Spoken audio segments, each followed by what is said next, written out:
এই চিপসটা অনেক আমাদের পুরনো মা ঠাকুমাদের করা চিপস, স্বাস্থ্যকরও তো বটেই। আলুর চিপস, আলুর খোসার চিপস।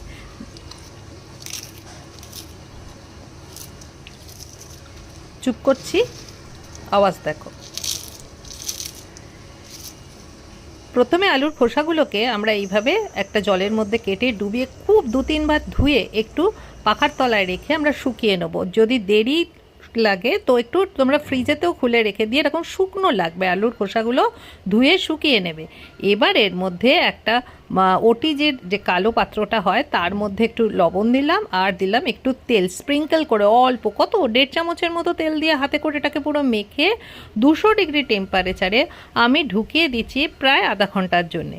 হাফ হলে অর্থাৎ প্রায় 15 মিনিট হলে আমি এটাকে বার করে নিচ্ছি। নিয়ে এর মধ্যে আমি দিচ্ছি পোস্ত ছড়িয়ে, আমাদের সেই পুরনো যে টেস্ট পোস্ত দিচ্ছি, আর তার সাথে দিচ্ছি একটু আমচুরের পাউডার।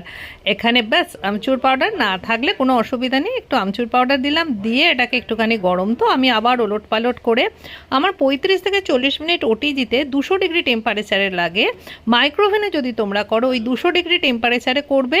কতক্ষণ করবে যেন জ্বলে না যায়, একটুখানি খেয়াল রেখো। এই দেখো এইরকম হবে আর ক্রাঞ্চি হবে। চায়ের সঙ্গে খাও, দারুণ সন্ধেবেলা স্ন্যাক্সে জমে যাবে।